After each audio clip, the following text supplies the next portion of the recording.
नमस्कार मित्रों, अपने राजस्थान ज्योग्राफी का टॉपिक चल रहा था राजस्थान के भौतिक प्रदेश। तो राजस्थान भौतिक प्रदेशों में 4 पार्ट थे। इनमें से अपने राजस्थान की जो अरावली पर्वतमाला का जो भौतिक प्रदेश है वो तो अपने कंप्लीट हो गया था। और आज बात करते हैं अपन राजस्थान के थार के मरुस्थल की। देखिए, सबसे बड़ा थार का मरुस्थल एक तो भौतिक प्रदेश है और एक अरावली पर्वतमाला है। तो अरावली पर्वतमाला हो गई तो ये सबसे बड़ा एक टॉपिक हो रहा है, वो है थार का मरुस्थल। तो उसकी बात करेंगे आज ना। तो देखिएगा, 2 नंबर कौन सा है? थार का मरुस्थल।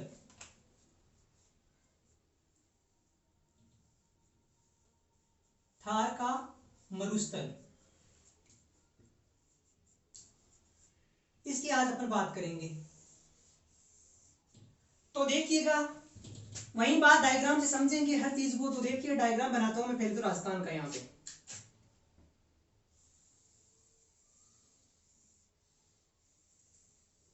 ये अपना राजस्थान, और राजस्थान से कौन सी पर्वतमाला गुजर रही थी मध्य से? अरावली पर्वतमाला। ठीक है, ये अपनी मध्य से अरावली पर्वतमाला गुजर रही है। ये थी अरावली पर्वतमाला, जिसके बारे में अपन पढ़ चुके हैं। ठीक है ना, इसके बारे में अपन विस्तृत चर्चा कर चुके हैं। आज बात करेंगे इसकी थार के मरुस्थल की। ठीक है ना, थार का मरुस्थल, इसकी अपन बात करेंगे। और ये इधर से कौन सा है प्रदेश? हाड़ौती का प्रदेश, और ये पूरी मैदानी प्रदेश। इन दोनों की छोटे छोटे ज्यादा इनकी बातें नहीं, इनकी लास्ट में चर्चा करेंगे। अब आज थार के मरुस्थल के बारे में पढ़ेंगे। तो देखिएगा, मैं थार के मरुस्थल की बात करूं, इसको भी अपने 3 भागों में बांटा था।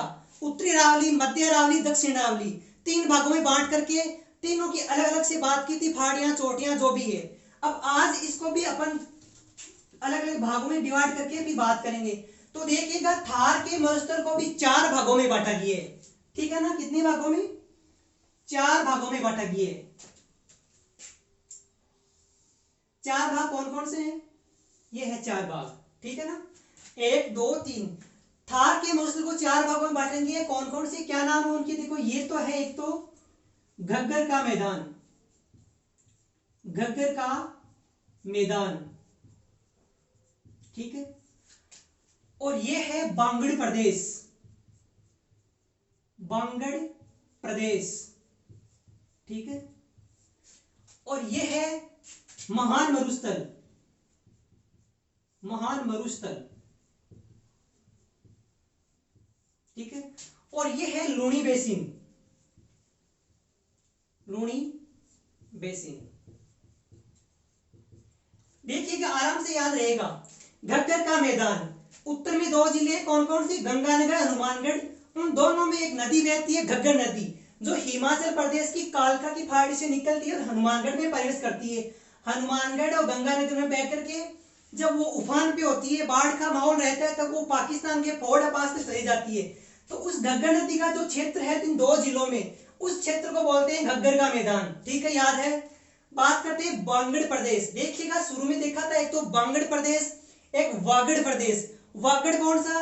जो दक्षिण वाला, डूंगरपुर, बांसवाड़ा, भोगीलाल पांडे वाला वागड़।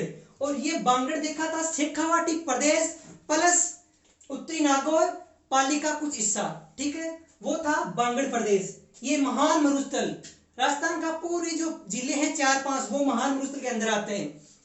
ये लूणी बेसिन, अजमेर के नागपाड़ से निकलती है लूणी बेसिन, इधर नागौर, जोधपुर, पाली, इधर बाड़मेर, जालौर में बहती हुई इधर आती है। तो ये लूणी बेसिन वाला क्षेत्र ये हो गया। लूणी नदी है तो लूणी नदी वाला बेसिन हो गया।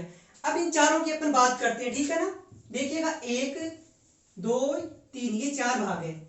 अब इन चारों भागों की अपन डिटेल देखेंगे। ठीक है ना, तो मैं डायग्राम को मिटा सकता हूं। इन चारों भागों की अपन बात करेंगे अलग से। देखिएगा एक बार, ये अपना थार का मरुस्थल। सबसे पहले अपन बात करेंगे घग्गर के मैदान की। ठीक है ना, घग्गर का मैदान।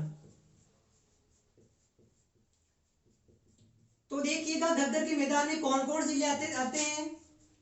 गंगानगर और हनुमानगढ़। ये 2 जिले किसमें आते हैं? किसमें? घग्गर के मैदान में आते हैं। ठीक है ना, अगले पॉइंट में की बात करूं मैं इस घग्गर के मैदान की। तो देखिएगा, तो ये घग्गर का मैदान है ना, इस क्षेत्र को बोलते हैं नाली प्रदेश, ठीक है ना, नाली प्रदेश। इसे नाली क्षेत्र या नाली प्रदेश भी कहते हैं, इसे नाली क्षेत्र भी कहते हैं। देखिएगा नाली क्षेत्र, यहां नाली नस्ल की भेड़ भी पाई जाती है, वो भी इन दोनों जिलों में, ये भी आपको साथ में ध्यान रखना है। नाली जो घग्गर नदी क्षेत्र का जो पेटा है वहां, है ना, वो जो बहाव क्षेत्र है उसको नाली क्षेत्र बोलते हैं, इसलिए घग्गर नदी का जो क्षेत्र है वो नाली प्रदेश या नाली क्षेत्र हो जाएगा। नाली नस्ल की भेड़ भी पाई जाती है। ये 2 पॉइंट आपको घग्गर के मैदान के बारे में ध्यान रखना है। आगे मैं बात करूं बांगड़ प्रदेश, ठीक है, अपना दूसरा कौन सा है, बांगड़ प्रदेश। बांगड़ प्रदेश की मैं बात करूं, इनमें कौन कौन से जिले आते हैं, तो देखिएगा शेखावाटी प्लस उत्तरी नागौर पाली का कुछ हिस्सा। तो देखिए इनमें जिले आते हैं जैसे प्रॉपर सीकर, चूरू, ठीक है, झुंझुनू, ये तीनों जिलों कौन से, शेखावाटी वाली है तीनों जिले। तो देखिएगा सीकर, चूरू, झुंझुनू और उत्तरी नागौर, उत्तरी अपना नागौर ये भी इसमें आता है, ये उत्तरी नागौर। पालिका भी कुछ हिस्सा आता है, वो भी ध्यान रख लेना। अब मैं बात करूं इस बांगड़ प्रदेश को, तो देखिए शेखावाटी वाले तीनों जिले इसके अंदर आते हैं, तो अपन इसको शेखावाटी क्षेत्र भी बोल सकते हैं, ठीक है ना, शेखावाटी क्षेत्र, इसे शेखावाटी प्रदेश या क्षेत्र भी कहते हैं,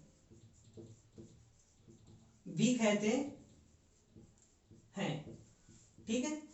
देखिएगा 4 भागों में बांटा गया, लेकिन इनको जो चारों को उपनाम भी, इसी का नाली प्रदेश हो गया, इसका शेखावाटी प्रदेश हो गया, तो इनका भी उपनाम होगा, उसी तरह से ये भी आपको ध्यान रखना है। आगे अपन बात करें 3 नंबर की, तो वो अपना कौन सा है, महान मरुस्थल। 3 नंबर कौन सा है, महान मरुस्थल।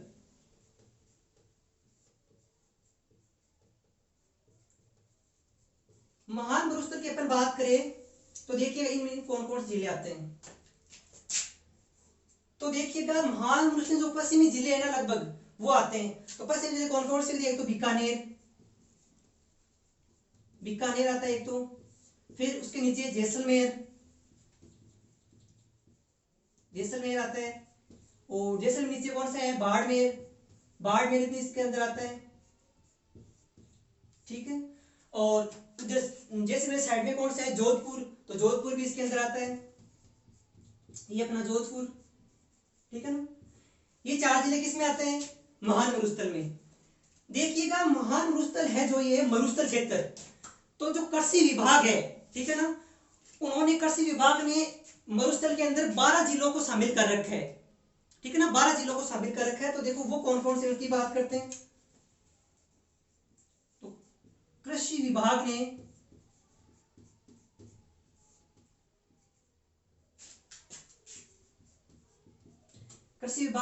मरुस्थलीय जिलों में 12 जिलों को शामिल कर रखा है ना, 12 जिलों को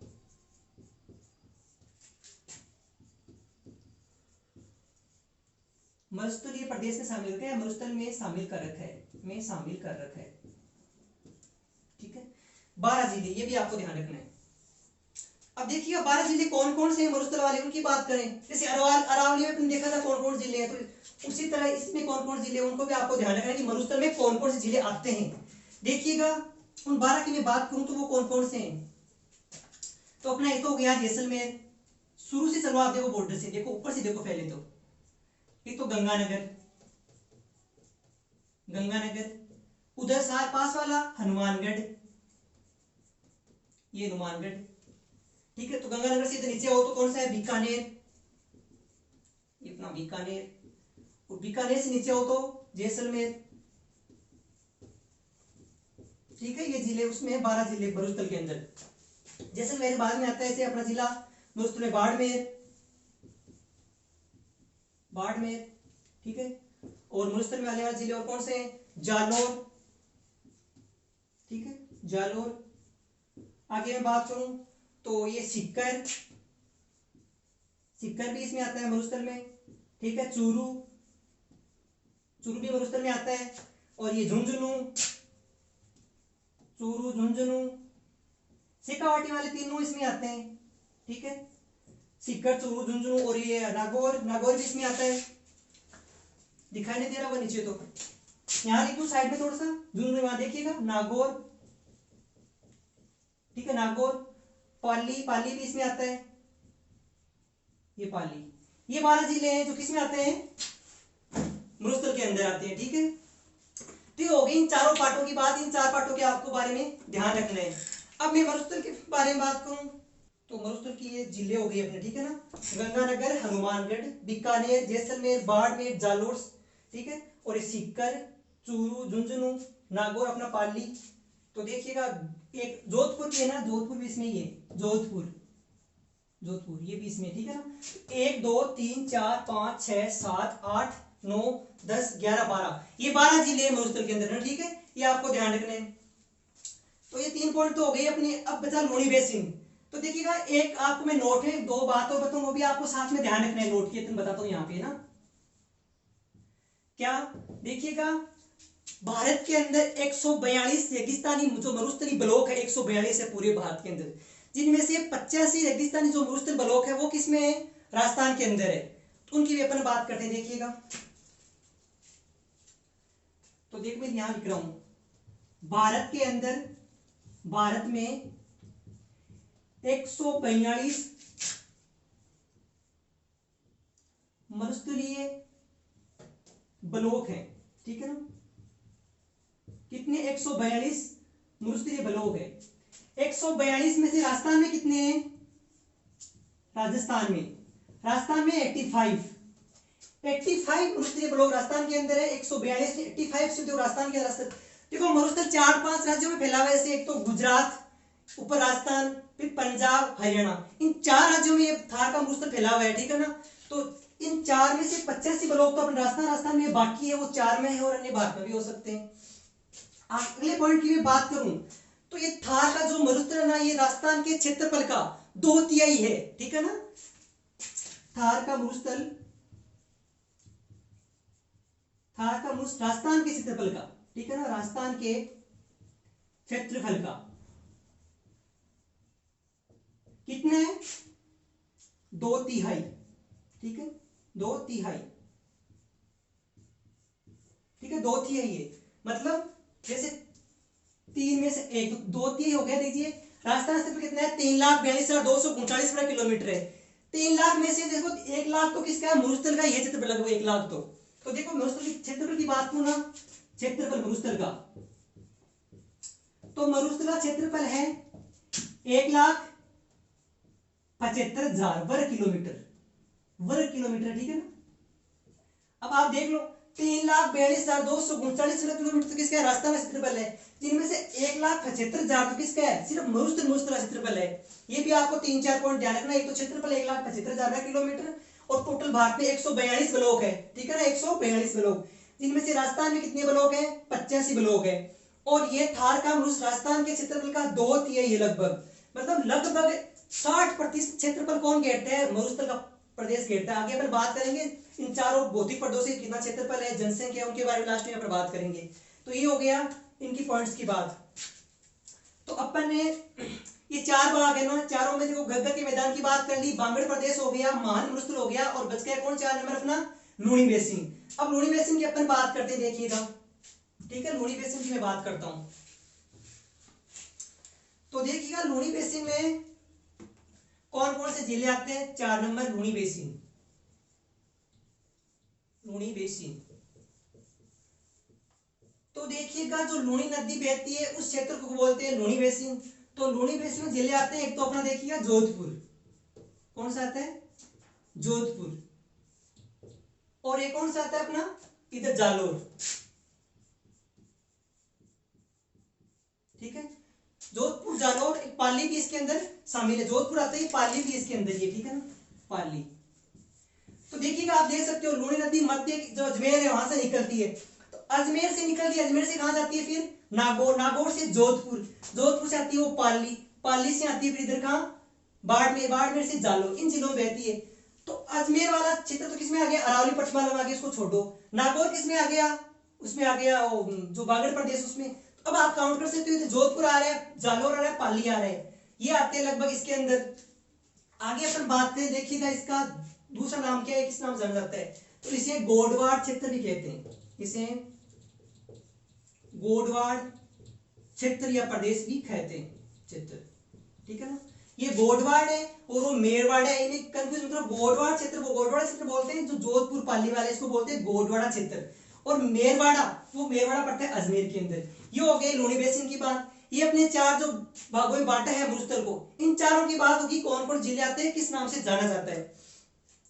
अब आगे अपन बात करेंगे थार के मरुस्थल में इनके प्रकारों की। थार के मरुस्थल कौन कौन से प्रकार है, जैसे हमादा है, इर्ग है, रेग है, उनकी चर्चा करेंगे कि ये है क्या, किस नाम से जाना जाता है, क्यों कहते हैं इसको, कौन कौन जिले, उनकी चर्चा करेंगे।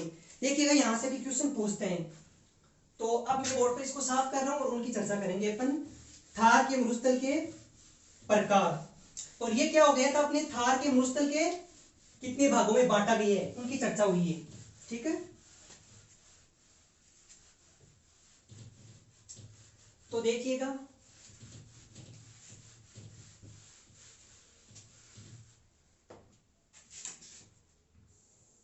ये अपना मेरे तो साथ में रहेगा ही, इधर रखना साइड में। अब बात करते हैं अपन 2 नंबर पॉइंट की, मरुस्थल के प्रकार।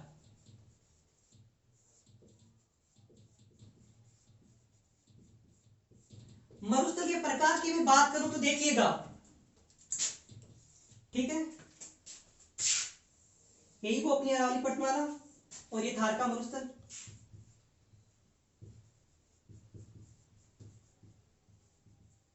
तो इनमें कौन कौन सी प्रकारों की चर्चा करेंगे, तो देखिएगा रेग, ठीक है ना, रेग ये एक प्रकार है मरुस्थल का, रेग, ठीक है ना, बिल्कुल छोटा सा शब्द है लेकिन देखिए कितनी बड़ी बात है इसकी। ये रेग है ना, ये रेग, ये मरुस्थल के अंदर रामगढ़, रामगढ़ जैसलमेर, जैसलमेर, जैसलमेर के रामगढ़ से लेकर के फलोदी जोधपुर, फलोदी हाँ जोधपुर, ठीक है। जैसलमेर के रामगढ़ से लेकर के फलोदी के जोधपुर के मध्य जो ये क्षेत्र है, जो प्रदेश है, उसको बोलते हैं रेग, ठीक है ना। ये जैसलमेर अपना यहाँ पे, ये जोधपुर, इनके मध्य जो है ये क्षेत्र, उसको बोलते हैं क्या, रेग, ठीक है ना। दूसरी में बात करूं इसकी, देखिएगा ये क्या है, मरुस्थलीय क्षेत्र है, ठीक है ना, मरुस्थलीय, ठीक है ना, ये मरुस्थलीय क्षेत्र है, मरुस्थलीय क्षेत्र। देखिए इसमें सर्वाधिक टीले, बालुका मिट्टी, स्तूप पाए जाते हैं, ठीक है ना, मरुस्थलीय क्षेत्र। इसमें देखो सर्वाधिक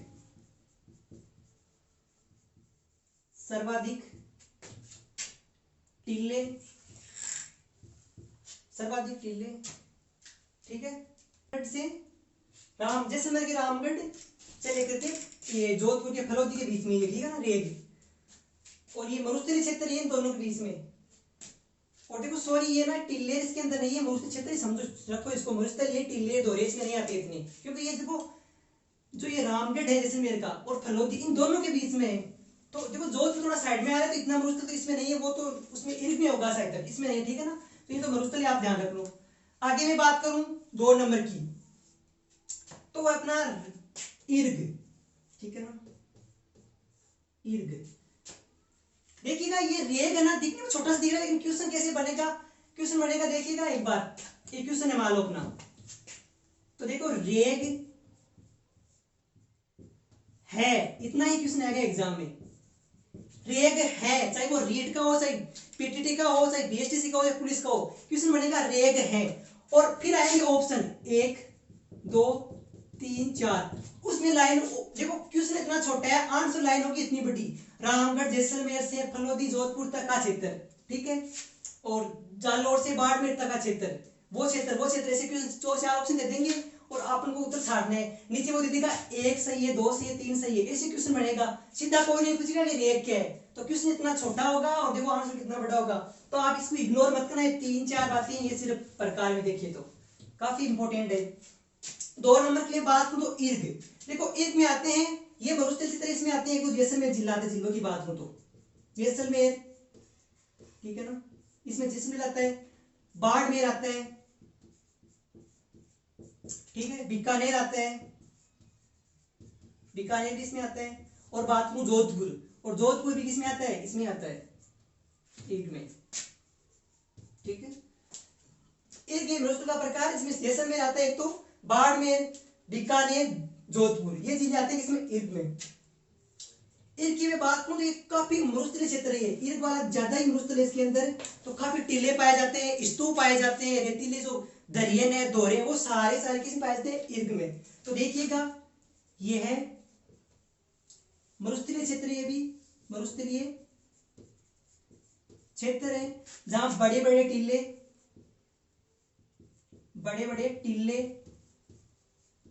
ठीक है ना, दोहरे वह बालू का स्तूप पाए जाते हैं, बालू का स्तूप पाए जाते हैं इसमें, स्तूप, ठीक है ना, ये आपको ध्यान रखना है। देखिएगा रेग, ठीक है ना, रेग है तो देखो रेग इसमें ये रेग है, ये इर्ग है, तो ये रेतीला मरुस्थल है मतलब, ठीक है ना, रेतीला, इसमें ज्यादा रेतीला मरुस्थल, रेत आती है, मरुस्थलीय क्षेत्र है पूरा, तो ये रेतीला मरुस्थल आप कह सकते हो, ये रेतीला मरुस्थल है, ये रेतीला मरुस्थल है, रेतीला मरुस्थल